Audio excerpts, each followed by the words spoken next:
हाँ जी Rohit, good evening. Ankita, good evening, good evening. चलिए बेटा स्टार्ट करते हैं। Portfolio management.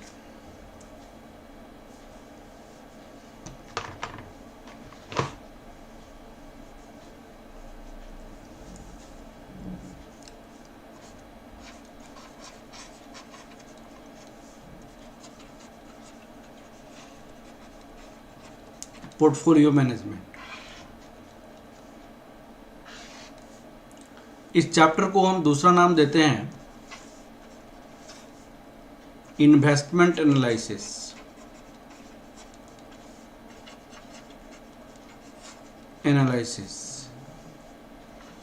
और एक और नाम दे देते हैं इसको रिस्क एंड रिटर्न।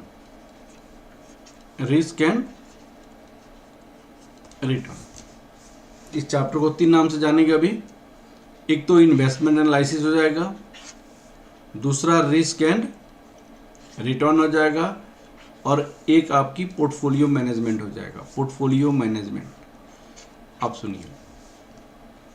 ये जो चैप्टर है वो बेस्ड है आपकी इन्वेस्टमेंट पे और इन्वेस्टमेंट की रिटर्न पे। सपोज कीजिए आपके पास वेल्थ है, ये वेल्थ आपका ऑन वेल्थ है या आपका अदर पर्सन का वेल्थ है। अदर पर्सन का वेल्थ है। वेल्थ, आप इस पैसे को क्या करना चाहते हैं? इन्वेस्ट करना चाहते हैं। इस पैसे को आप इन्वेस्ट करना चाहते हैं, और इन्वेस्ट से आपकी ऑब्जेक्टिव क्या होना चाहिए? जबकि आपकी इन्वेस्टमेंट से आपकी ऑब्जेक्टिव क्या होना चाहिए? आपके पास 2 ऑब्जेक्टिव है। आपका रिटर्न क्या होने चाहिए? मैक्सिमम होनी चाहिए। मैक्सिमम, आपका रिटर्न जो है मैक्सिमम होना चाहिए। आपका जो रिस्क है वो आपका मिनिमम होनी चाहिए। मिनिमम, आपका जो रिस्क है वो मिनिमम होना चाहिए।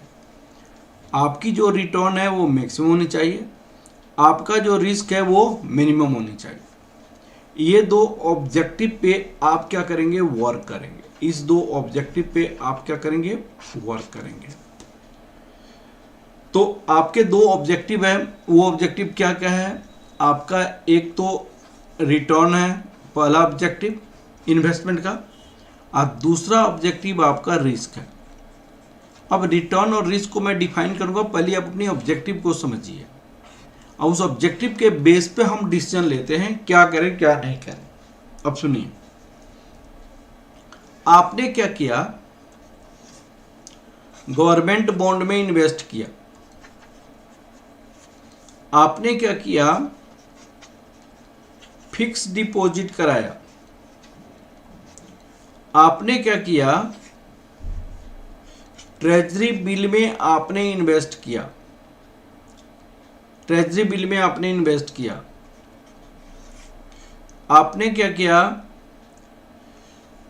आप बॉन्ड में इन्वेस्ट किया और डिवेंचर में इन्वेस्ट किया। तो ये सारी की इन्वेस्टमेंट से आपका जो है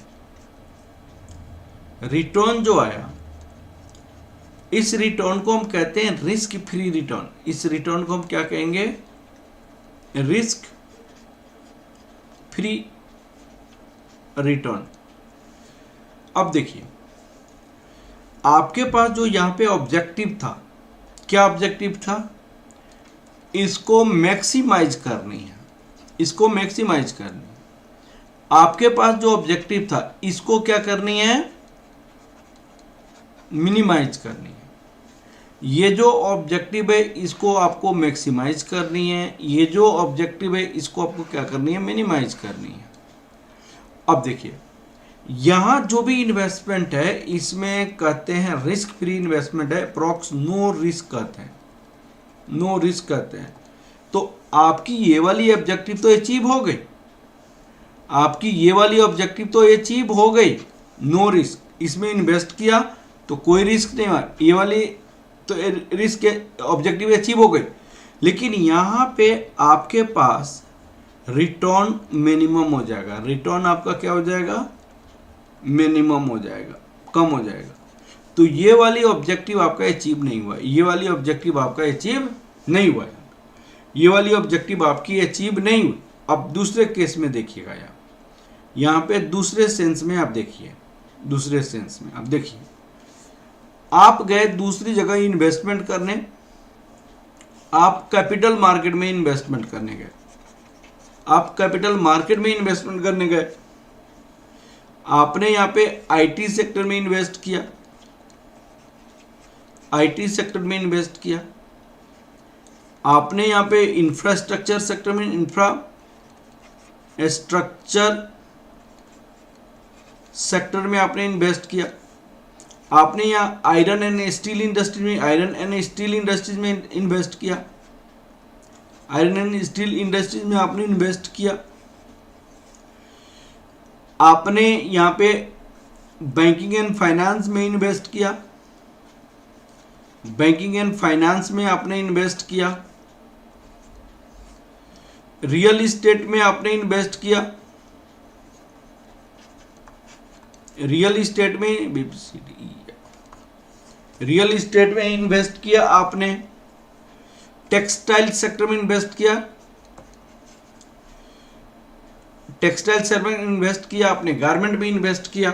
अब सुनिए, ये सारे कैपिटल मार्केट की इन्वेस्टमेंट का सेक्टर्स है, इसकी कंपनी का इक्विटी में आपने इन्वेस्ट किया। तो यहाँ से आपका जो रिटर्न है, यहाँ से आपकी जो रिटर्न है वो आपको मैक्सिमम होगा, वो आपका रिटर्न जो होगा वो क्या होगा, ज़्यादा होगा, मैक्सिमम रिटर्न हो जाएगा, रिटर्न मैक्सिमम हो जाएगा।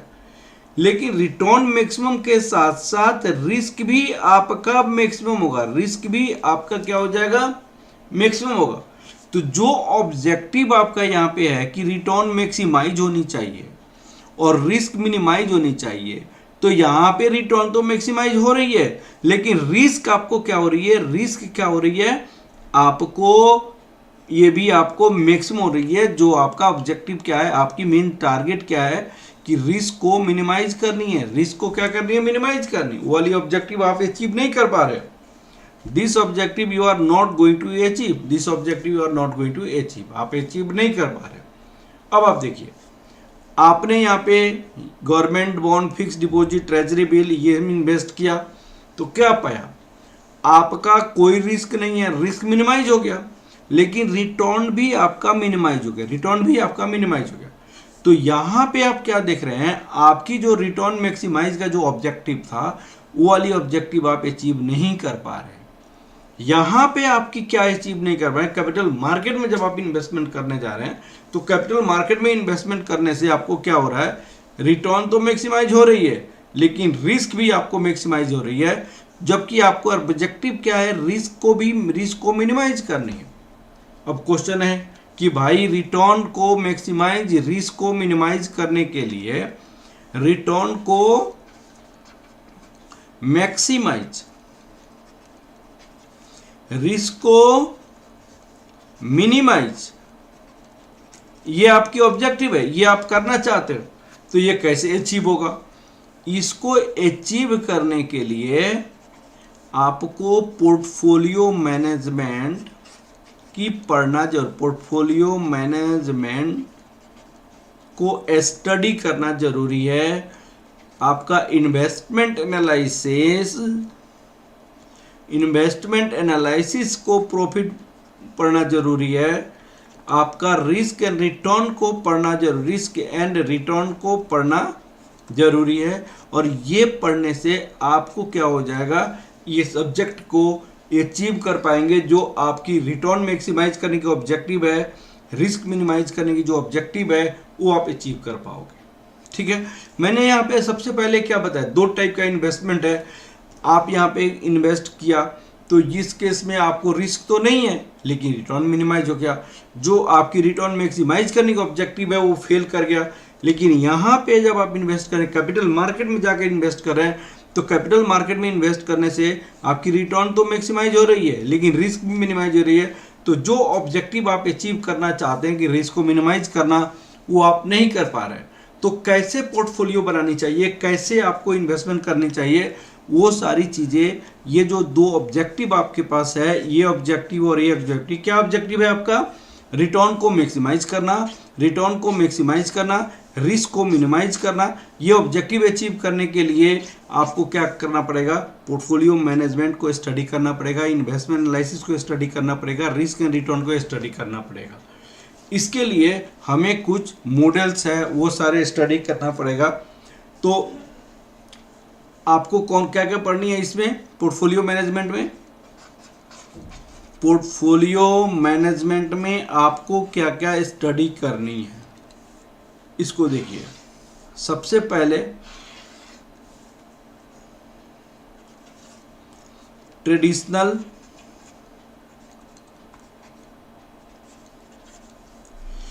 पोर्टफोलियो थ्योरी, पोर्टफोलियो थ्योरी पढ़नी है। मॉडर्न पोर्टफोलियो थ्योरी पढ़नी है। Capital assets pricing model, capital assets pricing model आपको स्टडी करनी है। आर्बिट्रेज प्राइसिंग मॉडल आपको स्टडी करनी है। आर्बिट्रेज प्राइसिंग मॉडल आपको स्टडी करनी है।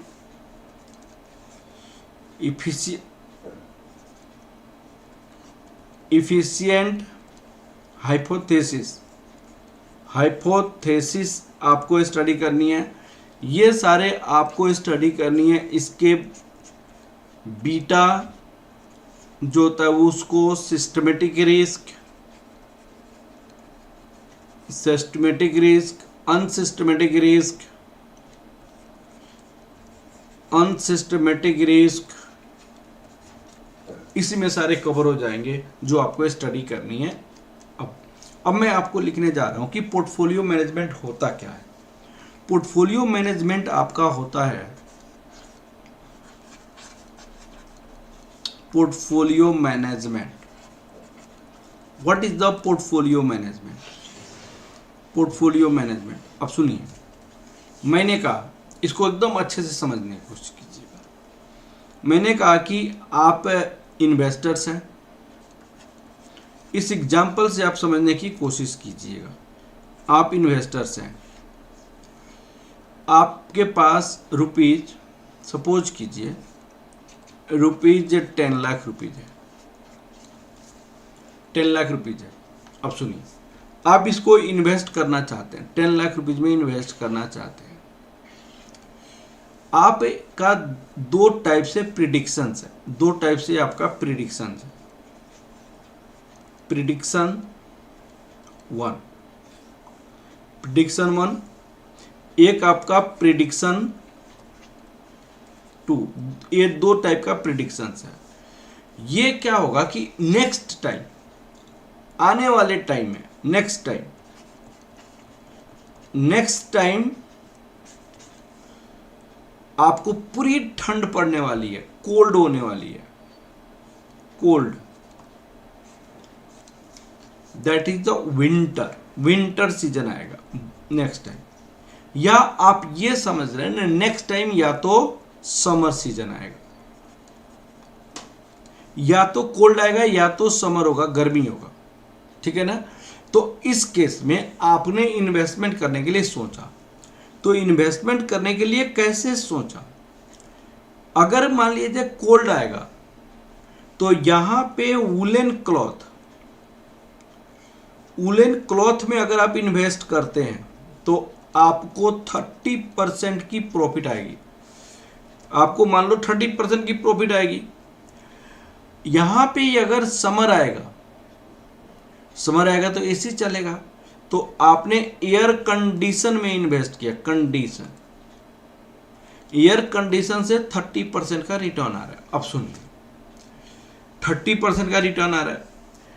अगर मान लीजिए आपने रुपीज 10 लाख रुपीज यहां पे इन्वेस्ट कर दिया, 10 लाख रुपीज यहां पे इन्वेस्ट कर दिया, तो भाई विंटर आया तो आपने 30% तो कमा लिया, विंटर आया तो 30% तो कमा लिया।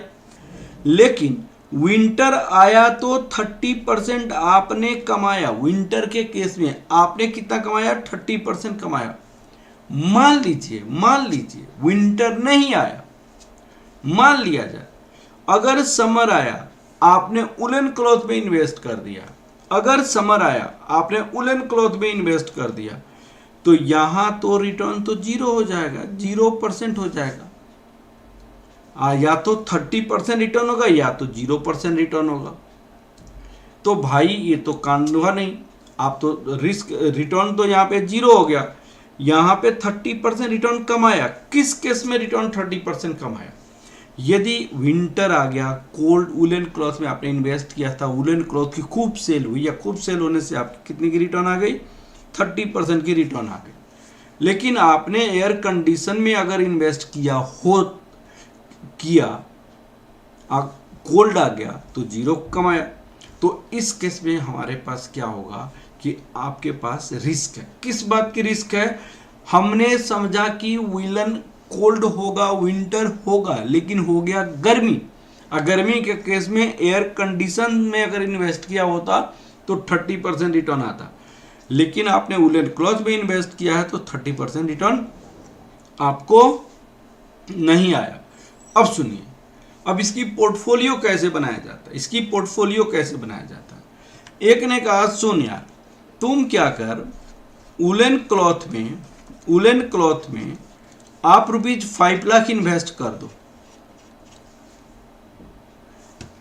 और एयर कंडीशन में भी आप ₹5 लाख इन्वेस्ट कर दो। अब आपका 2 प्रिडिक्शंस है। आपकी प्रिडिक्शन 1,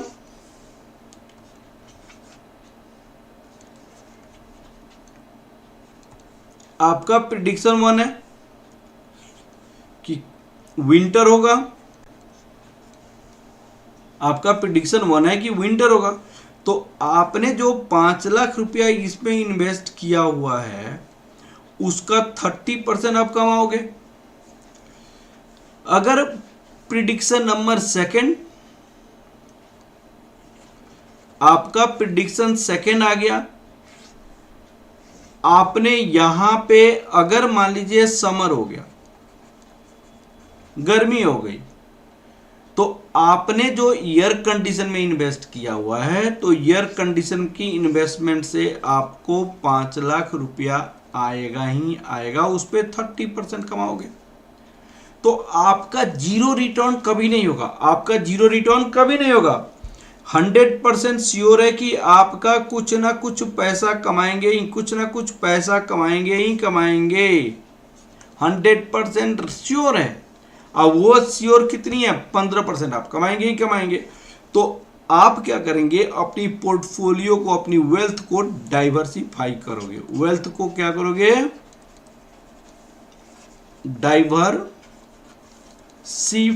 कहा जाता है। वेल्थ को क्या किया आपने? डाइवर्सिफाइड किया। क्या किया? कुछ वुलन क्लॉथ में आपने इन्वेस्ट कर दिया, और कुछ आपने क्या किया? एयर कंडीशन में इन्वेस्ट किया। अगर मान लिया जाए विंटर आ गया तो वुलन क्लॉथ से आपने कमा लिया 5 लाख पे। अगर समर आ गया तो एयर कंडीशन से कमा लिया 5 लाख पे। अब क्वेश्चन आपने ऐसे कहा कि सर ऐसे करते हैं, हम आपको 2 में इन्वेस्ट करते हैं, एक तो ice cream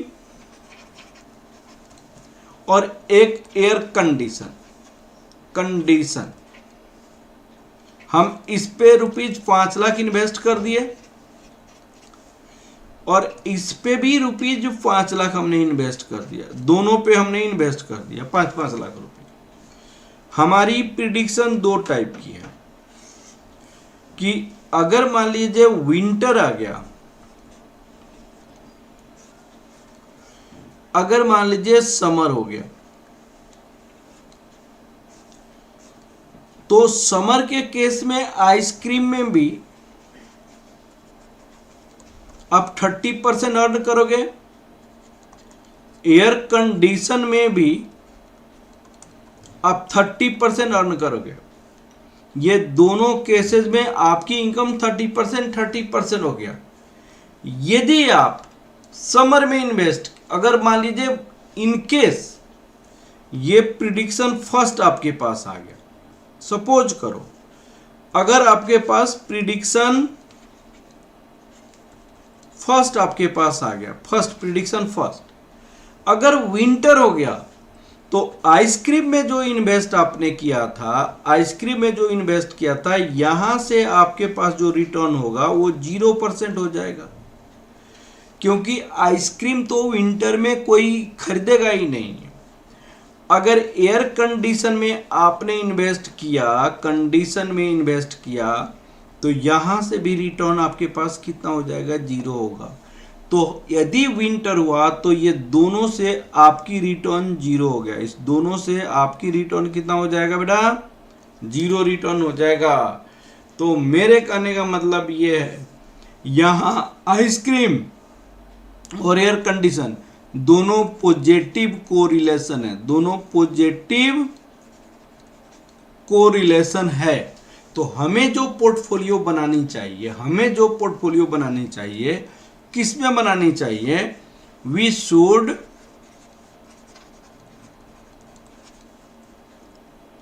diversified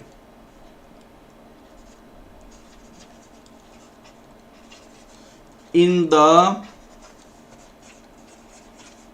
portfolio having negative correlation, negative correlation like कैसे कैसे, air condition and woollen cloth. अब देखिए air condition and woollen cloth, air condition से हम कब कमाएंगे भाई, एयर कंडीशन से कब कमाएंगे, जब हमारे पास समर होगा। वुलन क्लॉथ से कब कमाएंगे भाई, जब हमारे पास विंटर होगा। तो ये आपको नेगेटिव कोरिलेशन है, नेगेटिव कोरिलेशन है। तो हमें जो बंडल ऑफ सिक्योरिटी जो सिलेक्शन कर रही हैं वो हमारी नेगेटिव कोरिलेशन के बेसिस पे सिलेक्शन करना पड़ेगा, नेगेटिव कोरिलेशन आपको सिलेक्शन करना पड़ेगा। हाँ जी रोहित, अंकिता प्लीज बता बेटा, समझ आया कि नहीं आया, कि आपको पोर्टफोलियो बनाते समय ये ध्यान करना पड़ेगा कि सबसे पहले डाइवर्सिफाई करके इन्वेस्ट करना पड़ेगा।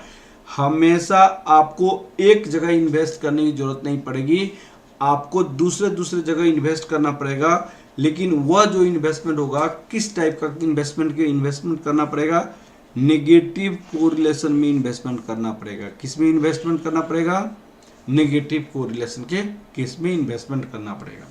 हाँ जी रोहित, अंकिता समझ आ गया बेटा। अब सुनिएगा, अब मैं कहता हूं कि what is the portfolio management. Portfolio management होता क्या है, पोर्टफोलियो मैनेजमेंट देखिए, portfolio management is a management of investment. Portfolio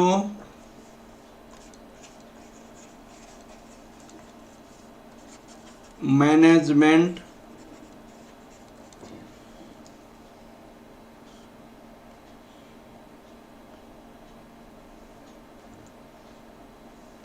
Abhishek notes तो अभी डाउनलोड कर सकते हैं आप, मेरी ऐप पे जाएंगे, ऐप पे नोट्स अवेलेबल है, ऐप से डाउनलोड कर लीजिए Abhishek. Portfolio management is the management of investment in which we select, in which we should select bundle of security, bundle of securities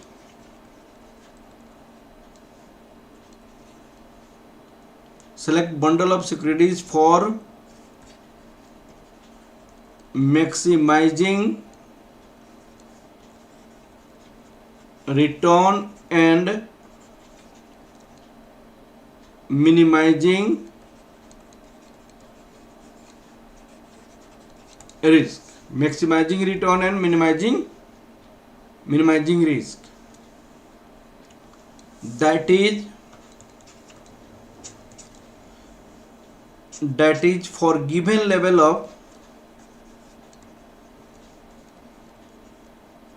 of return, we should select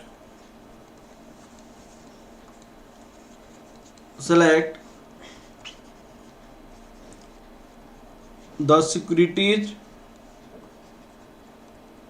having lower risk and at given level of risk we should select the securities having higher return.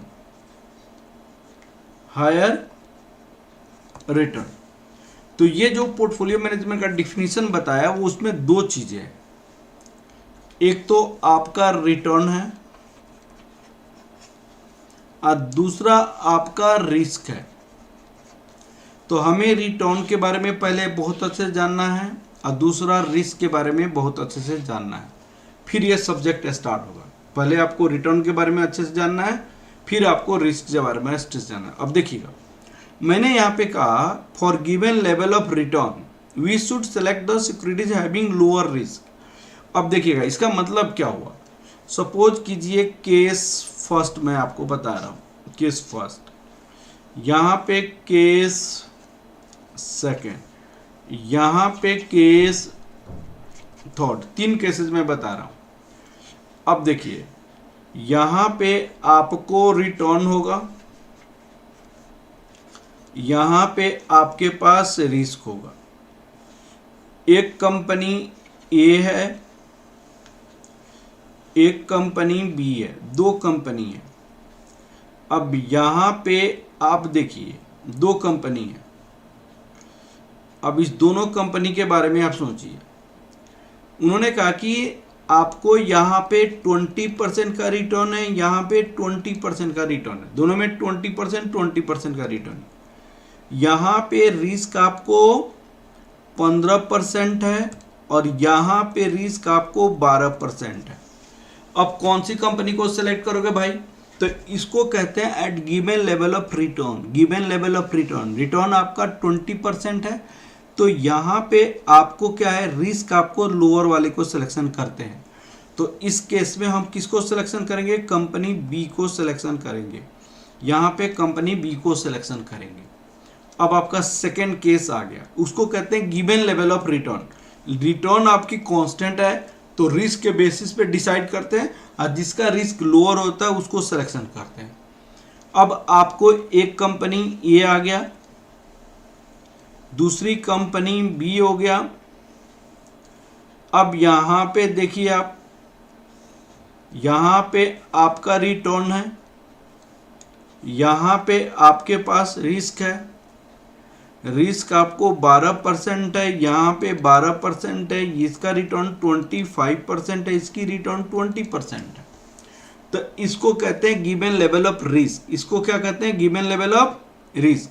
Risk किसका कम है भाई? Risk किसका कम है? तो risk दोनों का same है। Risk तो गिवन लेवल ऑफ रिस्क कहते हैं। तो उस केस में हम उस सिक्योरिटी को सिलेक्शन करते हैं जिसका आपका क्या होता है, हाई रिटर्न होता है। हाई रिटर्न होता है तो हम कंपनी ए को सिलेक्शन करेंगे, कंपनी ए को। Why you will select company A? Because of high return. तो यहाँ पे कंपनी ए को सेलेक्ट करेंगे, आप कंपनी ए को सेलेक्ट करोगे। अब एक तीसरा केस आता है। तीसरी केस में क्या होता है, आपका एक रिटर्न हो जाएगा और दूसरा आपके पास रिस्क हो जाएगा। रिटर्न को हम एक्स बार से रिप्रेजेंट करते हैं, रिस्क को स्टैंडर्ड डेविएशन से रिप्रेजेंट करते हैं। उसकी लॉजिक मैं बताऊंगा। अब आपके पास एक कंपनी ए आ गया, दूसरी कंपनी आपको बी हो गया। यहाँ पे 20% रिटर्न हो गया, 20% रिटर्न हो गया। यहाँ पे 8% रिस्क है, यहाँ पे 25% रिटर्न हो गया, यहाँ पे 13% रिस्क है। तो यहाँ पे रिस्क और रिटर्न दोनों कांस्टेंट तो नहीं है, दोनों कांस्टेंट तो नहीं है। तो यहाँ पे जो डिसीजन लिया जाता है वो कोफिशिएंट ऑफ वेरिएंस के बेसिस पे डिसीजन लिया जाता है, कोफिशिएंट ऑफ वेरिएंस। तो coefficient of variance equal to क्या होता है, standard deviation divided by this into 100 and the securities having lower coefficient of variance is selected. किसको सिलेक्शन करेंगे, lower coefficient of variance is selected, lower coefficient of variance is selected. किसको select करते हैं, lower coefficient of variance को select करते हैं। तो इस तरह हम पोर्टफोलियो मैनेजमेंट निकालते हैं। अगर एक सिक्योरिटी को सिलेक्शन करनी है तब, अगर दो सिक्योरिटी को सिलेक्शन करनी है तो कोरिलेशन के बेसिस पे सिलेक्शन करेंगे। वो चीजें मैं आप लोग को समझाऊंगा। हाँ जी, अभिषेक, रोहित, अंकिता, समझ आया कि नहीं आया बेटा, ये प्लीज बताइए। हाँ जी बताओ बेटा।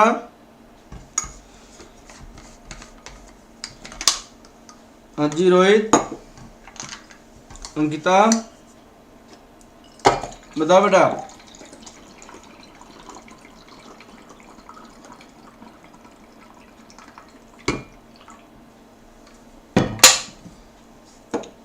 हाँ जी क्लियर हो गया।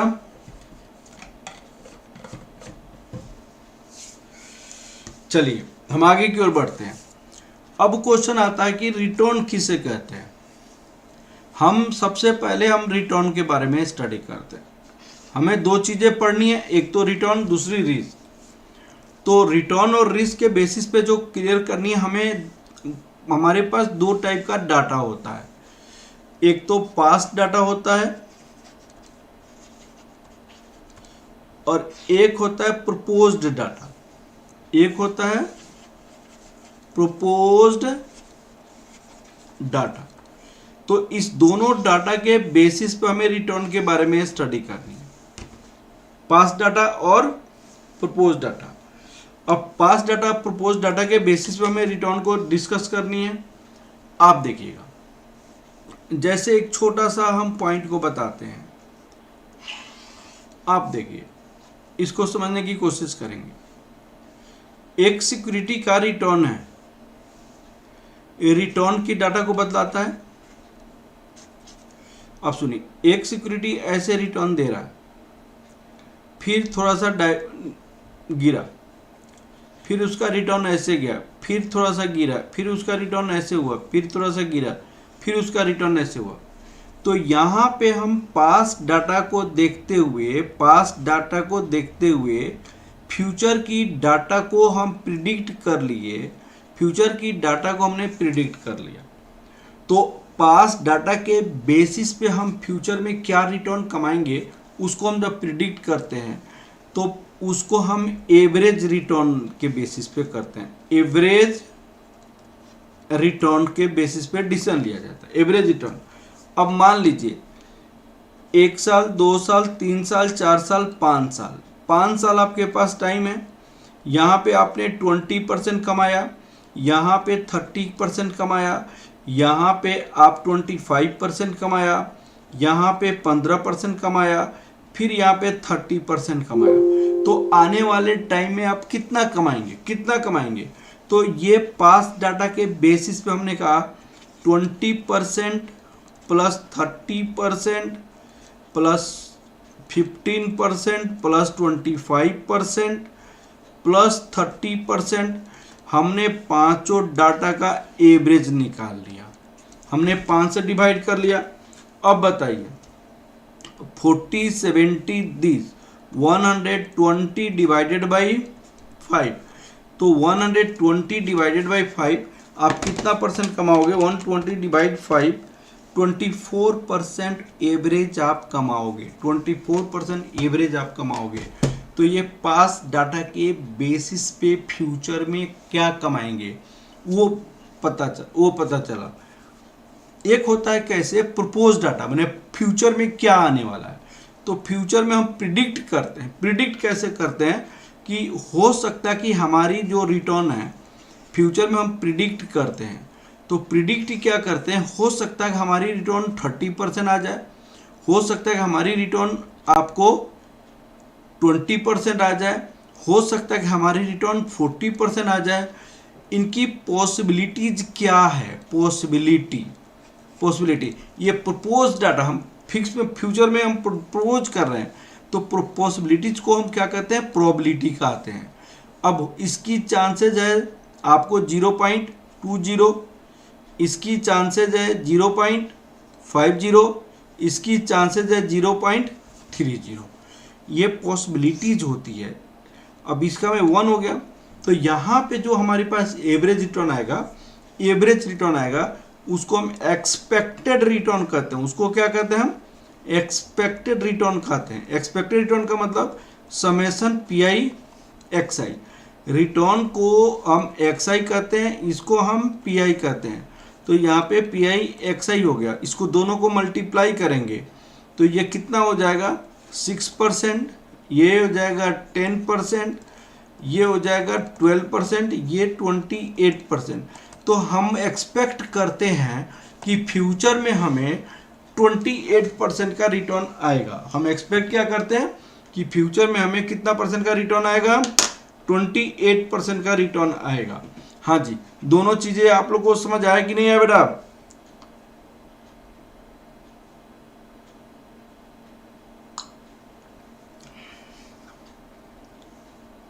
हाँ जी, अभिषेक, अंकिता, रोहित, बताओ बेटा, ये प्रपोज डाटा पास डाटा के बेसिस पे समझ आया कि नहीं?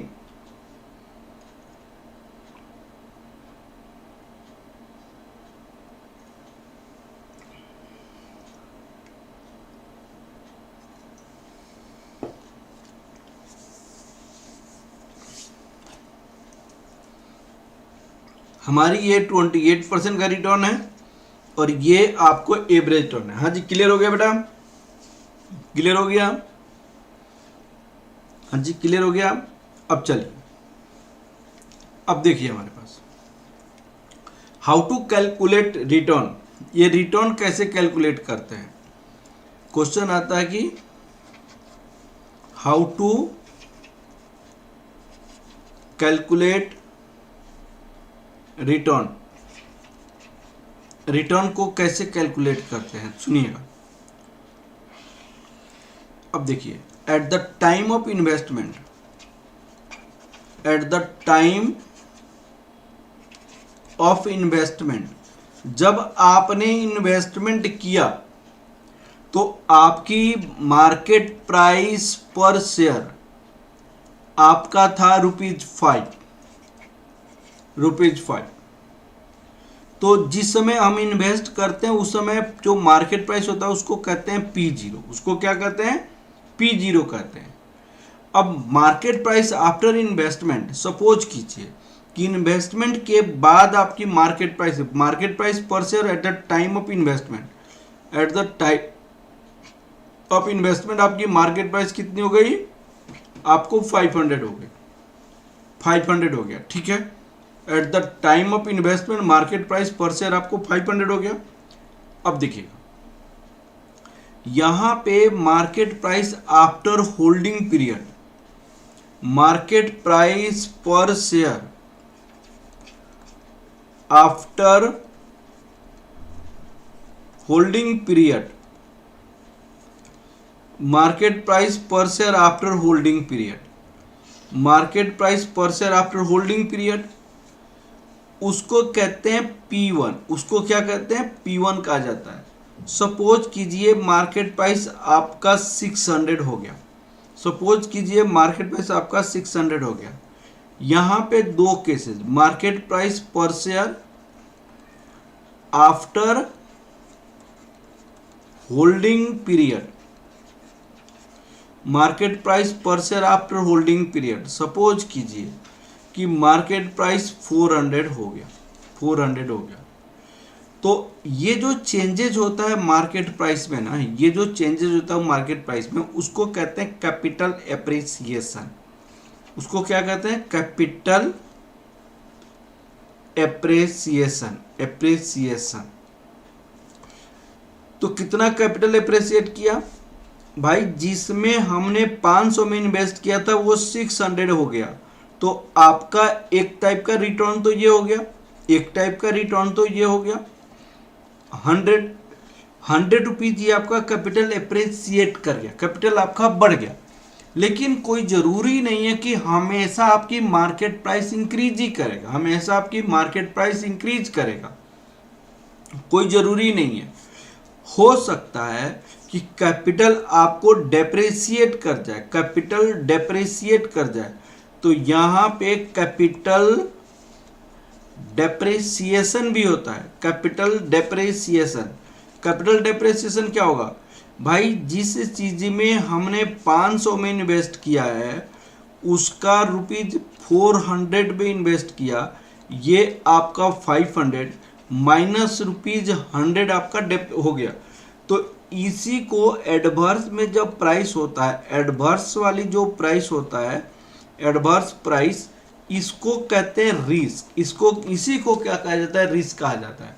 हमने सोचा था eight the time of investment कि हमारी इन्वेस्टमेंट की वैल्यू बढ़ेगा, हमने सोचा था eight the time of investment हमारी इन्वेस्टमेंट की वैल्यू बढ़ेगा, और बढ़ने के बजाय हमारी क्या हो गई? घट गई। बढ़ने के बजाय हमारी इन्वेस्टमेंट की वैल्यू घट गई। तो इसको कहते हैं कैपिटल डेप्रिसिएशन। और यहाँ पे मान लो कि उस होल्डिंग पीरियड में जहाँ पे आपने इन्वेस्टमेंट किया है वहाँ से आपको एज अ डिविडेंड मिला, डिविडेंड मिला आपको ₹50। तो मैं कहूँगा कि रिटर्न क्या कैसे निकालोगे रिटर्न, कैसे निकालोगे रिटर्न? अब सुनिए, तो रिटर्न हमारे पास दो चीज़ों से, जैसे मान लीजिए आप, एक छोटा सा एग्जाम्पल है, आपने क्या किया कि एक लैंड बिल्डिंग परचेज किया, यहाँ पे एक बिल्डिंग परचेज कर लिया भाई आपने, यहाँ पे ये बिल्डिंग आपने परचेज कर लिया और इसको आपने क्या किया? रेंट पे दे दिया। और रेंट आपको मान लीजिए ₹50,000 आपको हर एक साल इसे रेंट आया। आपने इसको होल्ड किया, होल्ड करने के बाद आफ्टर 10 ईयर्स, मान लो आफ्टर 1 ईयर, आपने इसको परचेज किया था 60 लाख में। आफ्टर 1 ईयर इसकी प्राइसेज हो गई ₹70 लाख। तो आपको दो तरीके से रिटर्न आया। पहले आपने 60 लाख में खरीदा था, 70 लाख हो गया, तो कैपिटल एप्रिसिएट आपका कितना किया? कैपिटल एप्रिसिएशन 70 लाख हो गई, जबकि हमने खरीदा था 60 लाख में। तो कैपिटल एप्रिसिएट हमारे पास 10 लाख की कर गई। इसको कहते हैं कैपिटल एप्रिसिएशन। और एक होता है डिविडेंड यील्ड। भाई हर एक मंथ, पर मंथ आपने 50,000 की महीना पे दिया है, तो रिटर्न आपको डिविडेंड यील्ड 50,000 रुपीज हर एक मंथ का रेंट पे दिया हुआ है। आपने 12 महीने हो गए, तो 12 महीने में आपको 600 रुपीज आपने रेंट में कमाया, तो this is set to be dividend yield. तो टोटल इन आपका कितना पैसा आया? टोटल रिटर्न कितना हुआ? आपको 16 लाख आपका रिटर्न हो गया। तो रिटर्न की परसेंटेज जो निकालेंगे तो हम कैसे कहेंगे? हमने 16 लाख कमाया, कितने के इन्वेस्टमेंट पे? 60 लाख की इन्वेस्टमेंट पे, इनटू 100, ऐसे रिटर्न निकालेंगे। तो हमारी जो रिटर्न है कॉम्बिनेशन ऑफ टू थिंग्स है, कॉम्बिनेशन ऑफ दो चीजों की कॉम्बिनेशन से हमारी रिटर्न निकलती है। एक तो कैपिटल एप्रिसिएशन होता है, और दूसरा होता है डिविडेंड यील्ड। दूसरा क्या होता है? Dividend yield. एक तो कैपिटल एप्रिसिएशन, डिविडेंड यील्ड।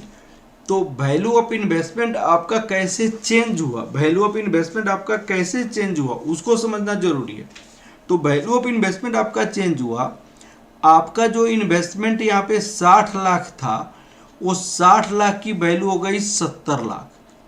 एक तो कैपिटल एप्रिसिएट करके हो गया, दूसरा हर एक महीना में आपने 50,000 पर मंथ करके, हर एक महीना में आपने 50,000 पर मंथ करके, 50,000 पर मंथ करके आपने रेंट कमाया, आपने 50,000 पर मंथ आपने रेंट कमाया।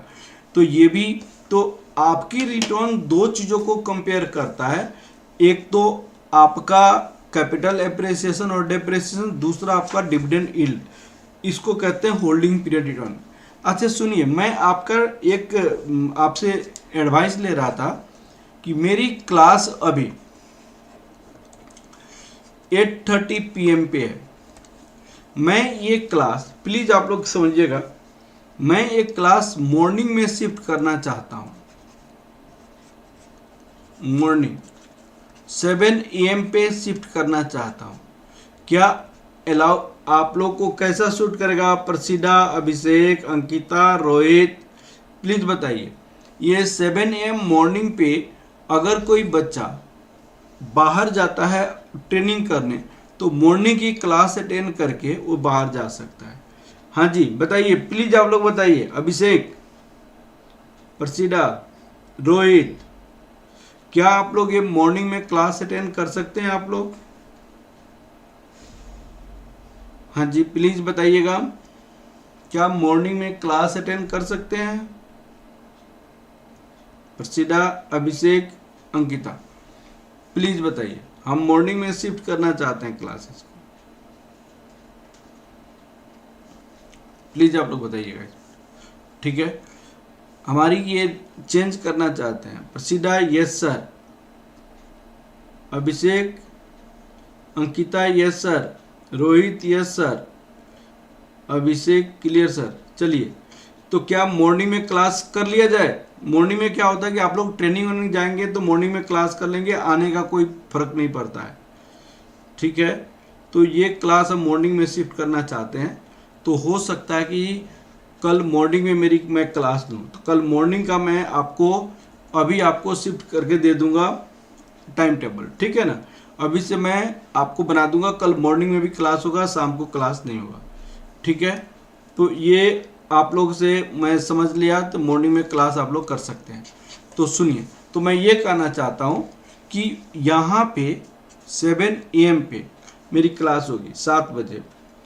तो मेरी कहने का मतलब ये है कि रिटर्न हमारे पास दो टाइप से होता है। रिटर्न हमारा दो टाइप से होता है, एक तो रिटर्न कैपिटल एप्रिसिएशन और डिविडेंड यील्ड, दोनों को ऐड करने के बाद। अब सुनिए, इसी को मैं लिखाता हूं रिटर्न का डिफिनेशन। रिटर्न होता क्या है?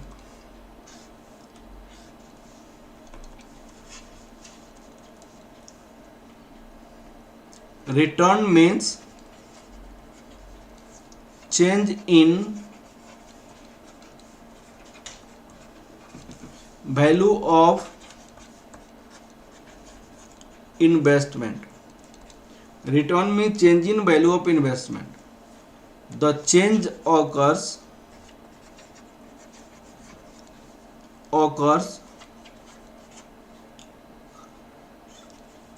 in terms of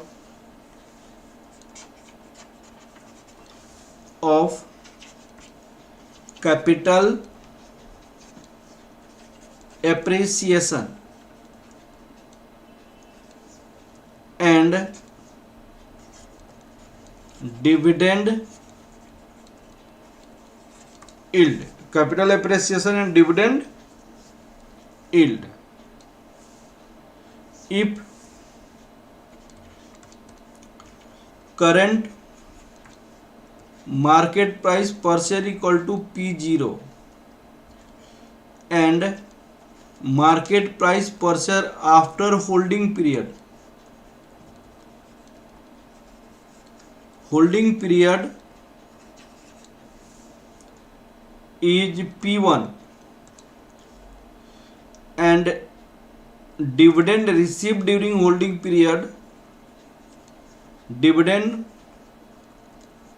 received during holding period, holding period is DIV। DIV हमारे पास dividend receive during holding period है, तो कैपिटल एप्रिसिएशन आपका कितना होगा? Capital appreciation percentage P1 P0 divided by P0 into 100। Capital appreciation percentage P1 minus P0 into 100। Dividend yield एक होता है डिविडेंड यील्ड परसेंटेज, ये DIV divided by P0 into 100। अब मैं आपको कहता हूं holding period return, holding period return percentage, एक क्या होता है? Capital appreciation percentage plus dividend yield.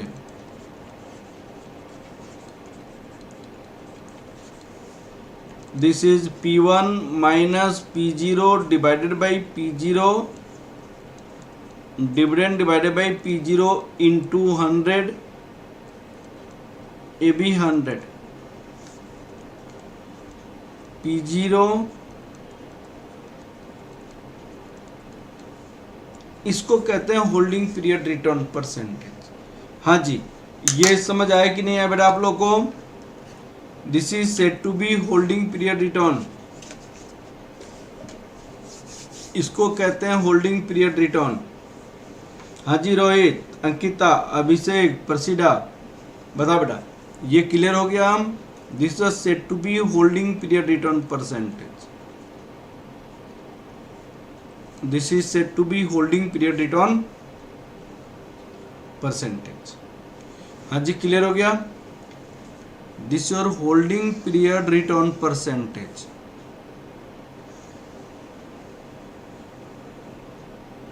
Holding period return percentage, हाँ जी क्लियर हो गया? हमने आपको 2 क्वेश्चन बोला था।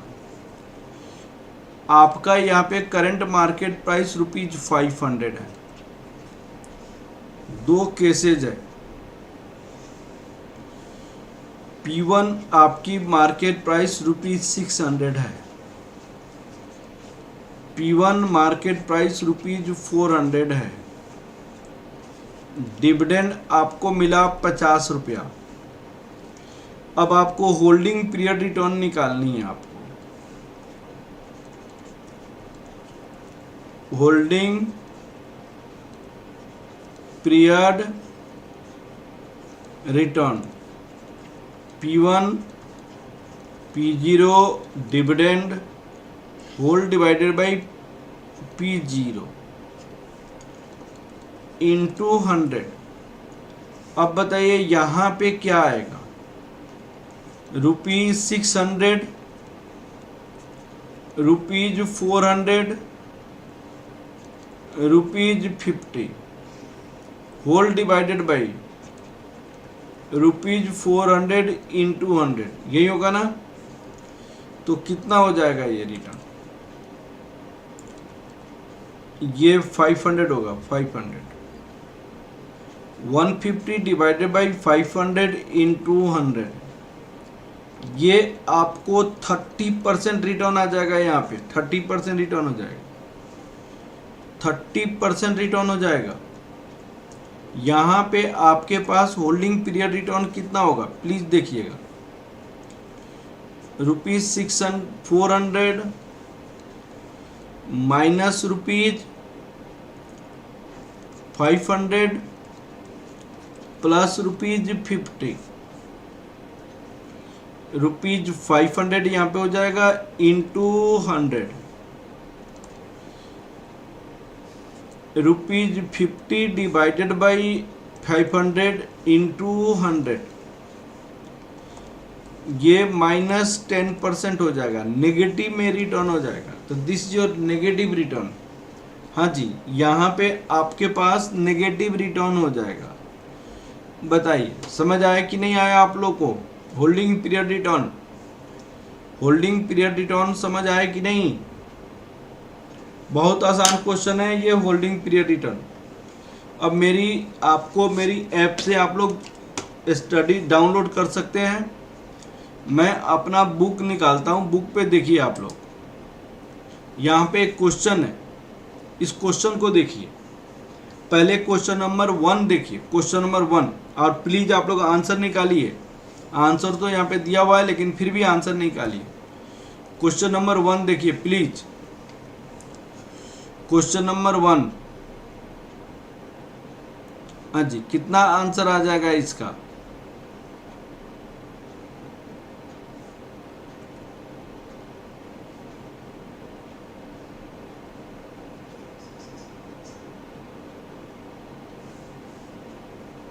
क्वेश्चन नंबर 1 का आंसर बताइए। An assets can be purchase for ₹9 lakh today and he will value ₹10 lakh in 1 year. During the year, the asset will generate the cash payment to the holder ₹60,000. तो cash उन्होंने 60,000 किया, तो यहाँ पे P0 कितना होगा? ₹9 लाख हो जाएगा। P1 कितना हो जाएगा बताइए? ₹10 लाख हो जाएगा। ये आपको 10 लाख हो जाएगा। डिविडेंड कितना मिलेगा प्लीज बताइए? 60,000 डिविडेंड यहाँ पे मिलेगा ₹60,000। अब बताइए होल्डिंग पीरियड रिटर्न कितना आ जाएगा यहाँ पे? प्लीज बताइए कैसे फॉर्मूला होता है होल्डिंग पीरियड रिटर्न? क्या फॉर्मूला होगा? P1 P0 dividend divided by P0 into 100, कितना आ जाएगा प्लीज बताइएगा? 10 lakh minus 9 lakh plus 60,000 divided by 9 lakh into 100, कितना हो जाएगा? 1,60,000 डिवाइड 9 लाख, 17.77%। 17.77%। हाँ जी, प्रसीडा, अभिषेक, अंकिता, रोहित, प्लीज बताइए समझ आया?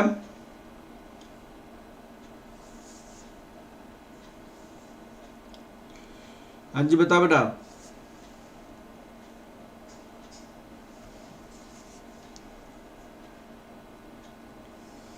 चलिए बहुत अच्छा। अब सेकंड क्वेश्चन देखना बेटा।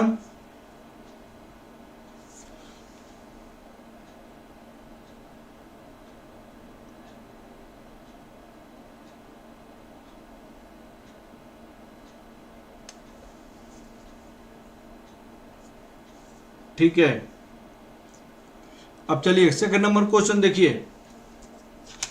क्वेश्चन नंबर सेकंड,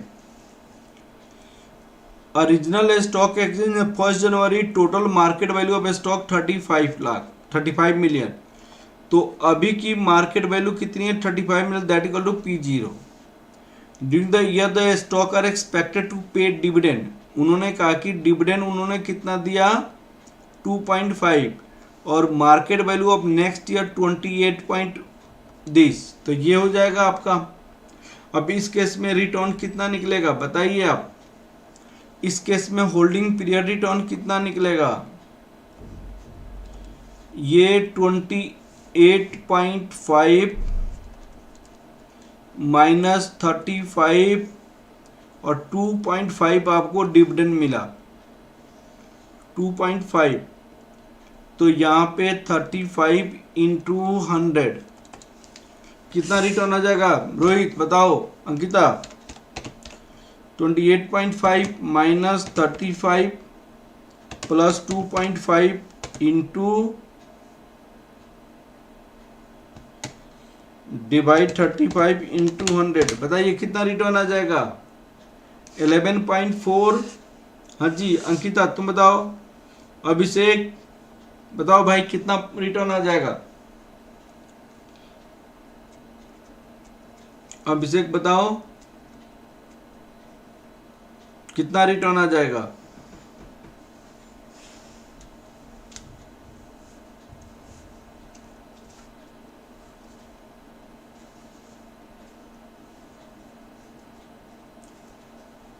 कितना रिटर्न आ गया। हाँ जी तो ये रिटर्न आ गया 11 पॉइंट, हाँ जी बहुत अच्छा, -11.43%, 4243% नेगेटिव में आंसर आ जाएगा। तो मैं समझता हूँ कि आप लोग क्वेश्चन कर सकते हैं। ये बहुत इजी टॉपिक मैंने स्टार्ट किया। देखिए पोर्टफोलियो मैनेजमेंट एक ऐसा सब्जेक्ट है, ऐसा चैप्टर है पोर्टफोलियो मैनेजमेंट। देखिए ये जो चैप्टर है वो मोस्ट इम्पॉर्टेंट चैप्टर है। आप लोग को 25 मार्क्स का है, 25% आपकी टोटल सिलेबस का है, लेकिन कभी कभी 40% भी इसी से पूछ देता है। उसकी रीजन क्या है, उसका रीजन क्या है प्लीज आप देखिए। पोर्टफोलियो का यूटिलाइजेशन आपका पूरा म्यूचुअल फंड है, पूरा म्यूचुअल फंड है। दूसरी बात, पोर्टफोलियो पढ़ने के बाद रिस्क प्रपोजल जो आप लोग पढ़ते हैं इन्वेस्टमेंट एनालिसिस का, वो भी वही है। रिस्क प्रपोजल ये भी आपको पोर्टफोलियो से ही है। फिर तीसरा आपका डेरिवेटिव का बहुत सारी पार्ट पोर्टफोलियो से है, फॉरेक्स का भी पार्ट पोर्टफोलियो से है। तो पोर्टफोलियो के एक बेसिक चैप्टर है जो फॉरेक्स, डेरिवेटिव, रिस्क प्रपोजल और म्यूचुअल फंड टोटल को एक साथ लेके चलता है। तो इसलिए मैंने पोर्टफोलियो शुरू किया है। और दूसरी बात है, हमने पिछले लास्ट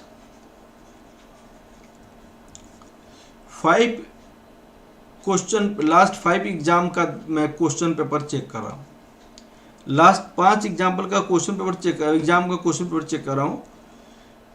पास्ट सीए का जो क्वेश्चन पूछा गया है, पास्ट सीए का जो क्वेश्चन पूछा गया है, क्वेश्चन जो आस्क्ड है, वही क्वेश्चन 2-3 रिपीट कर देता है। 2 से लेके 3 क्वेश्चन रिपीट कर देता है आपको आपके एग्जाम में। तो इसीलिए हम क्या स्टडी करेंगे, सीए का भी सारे क्वेश्चन करेंगे, सीएमए का भी सारी क्वेश्चन करेंगे। थोड़ा सा टाइम ज़्यादा लगेगा, लेकिन ये बहुत अच्छे से दोनों करेंगे। और सारे करने के बाद आपकी कोर्स बहुत अच्छे से कंप्लीट हो गया। तो कल टुमारो की क्लास हमारी कितने बजे है बताइए।